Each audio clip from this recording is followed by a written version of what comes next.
Some news that we are closely monitoring that's just coming in from the United Kingdom. In a shocking incident, the British Conservative Party MP David Amess has died after he was stabbed multiple times at a church. The 69-year-old lawmaker was holding a meeting with voters from his electoral district when the attacker walked in and stabbed the MP.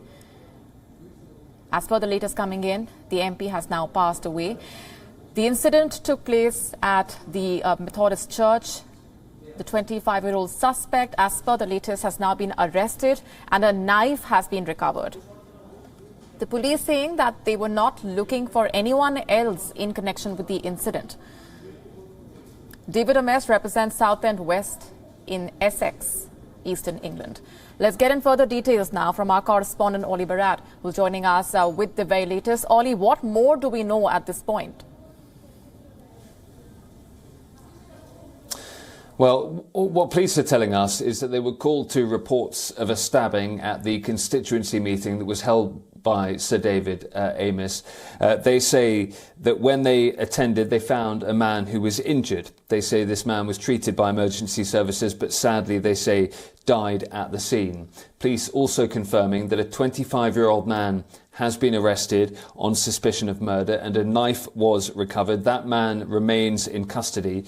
One important piece of information from the police is that they say in their latest statement, we are not looking for anyone else in connection with this incident. So clearly a shocking episode for the local community. There will be some reassurance that police consider that this is an incident that has ended.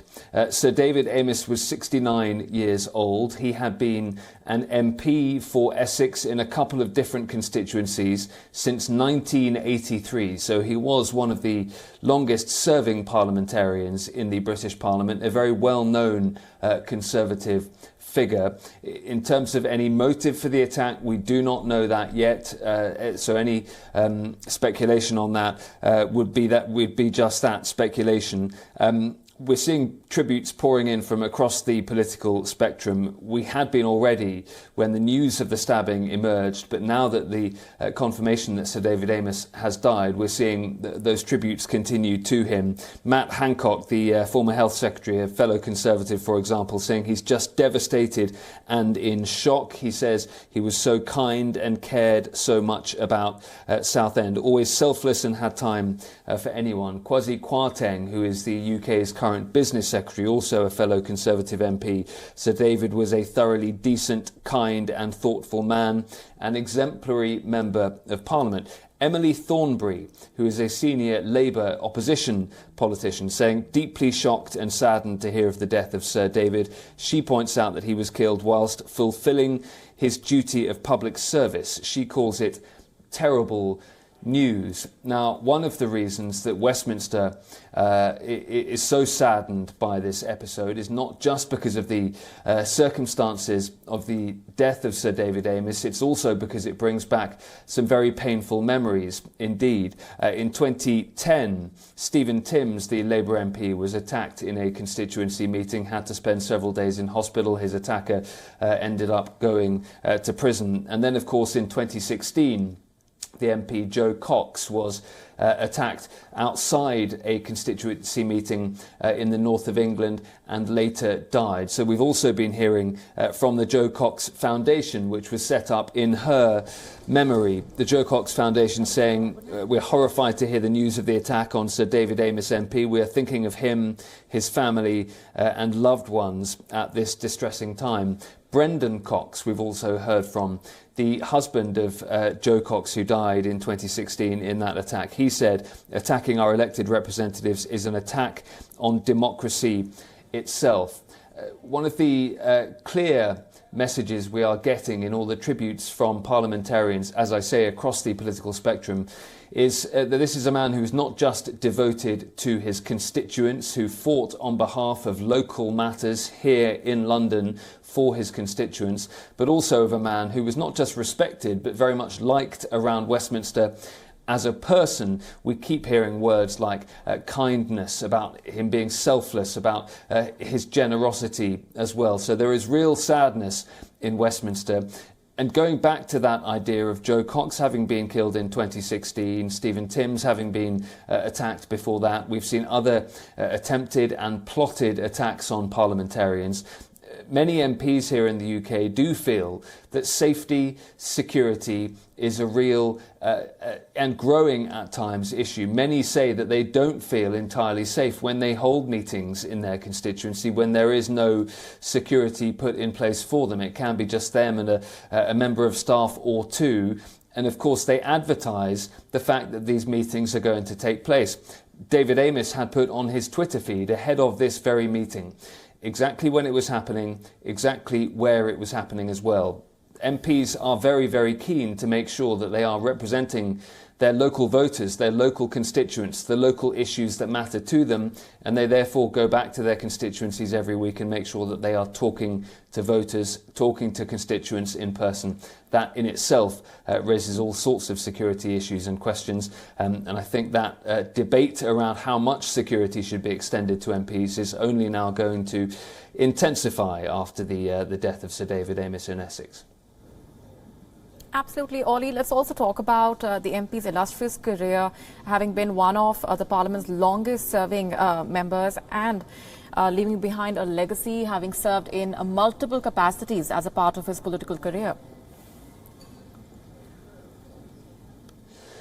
He had multiple issues that he tried to further in Parliament. Now, some of them were connected to local issues, as I say.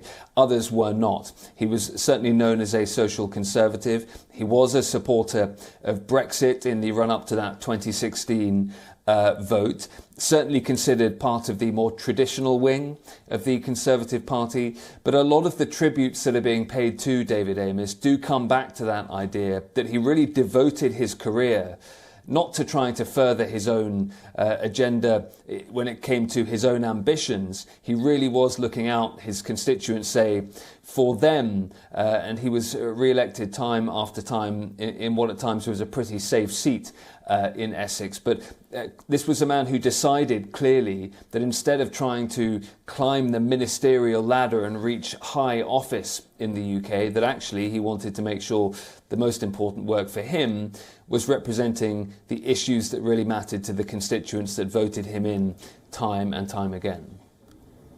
Right, Ollie, for the benefit of our viewers who might just be tuning in, British Conservative Party MP David Amess has died after he was stabbed multiple times. Ollie, let's talk about the circumstances under which this stabbing took place. The lawmaker was holding a meeting with his voters when the stabber walked inside the church. That's right. It's described as a constituency surgery, which is what MPs hold pretty much every week. They make sure that they are in the local area that they represent and they speak to local people. They answer questions. They give them advice on any problems they might have.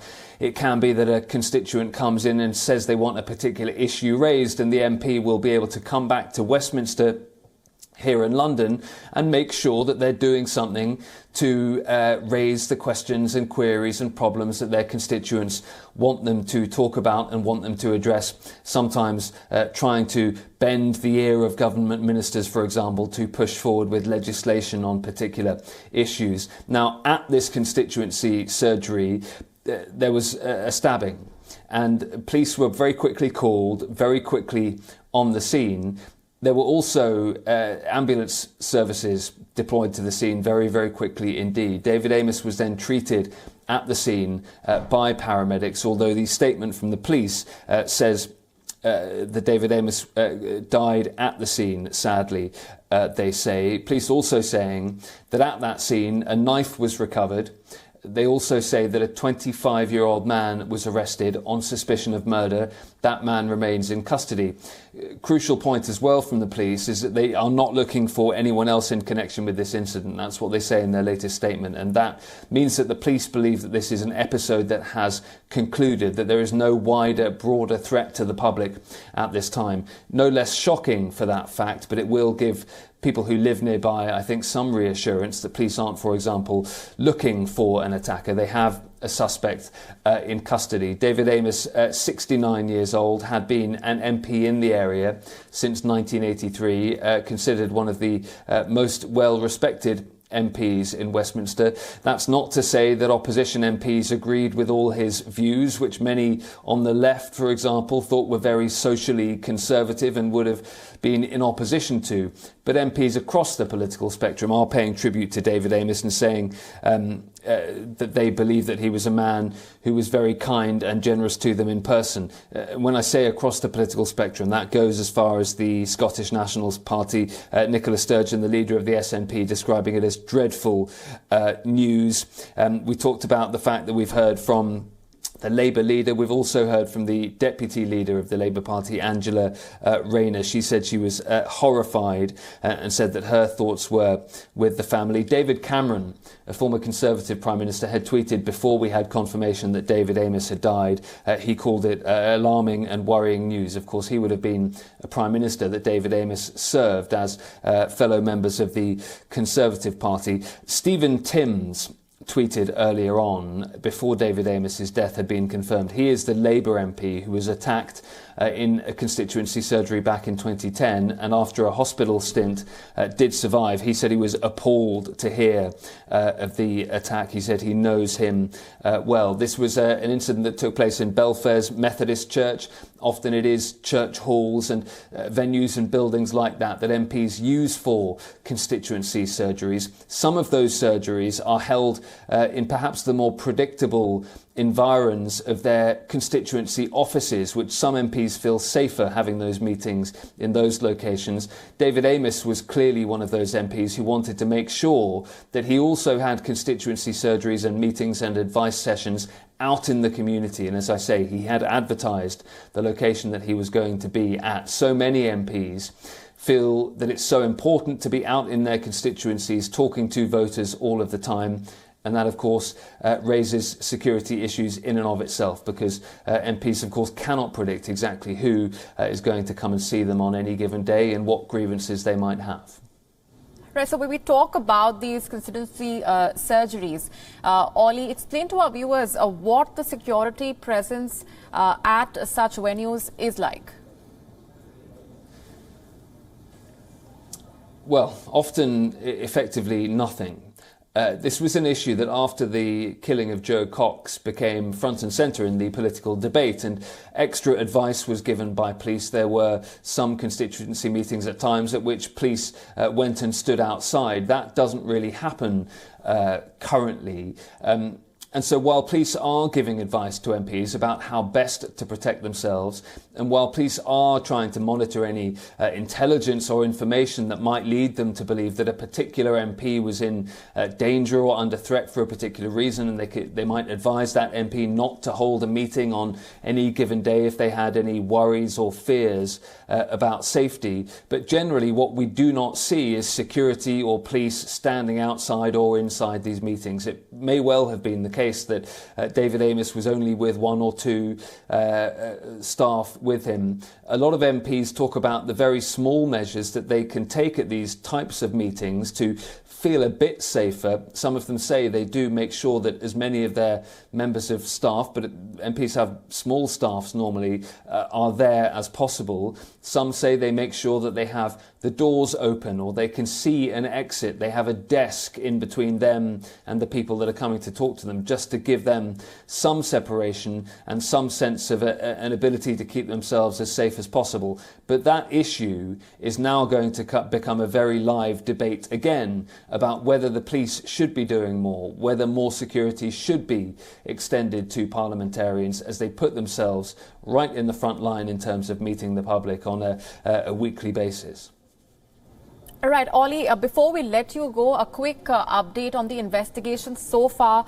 We don't want to get into the realm of speculation. What we do know at this point is that a 25-year-old suspect has been arrested and a knife has been recovered. But a very significant statement, like you mentioned as well, the police saying they are not looking for anyone else in connection with this incident. So they are certain, and it's confirmed that it was one stabber who had entered the church while that meeting was underway.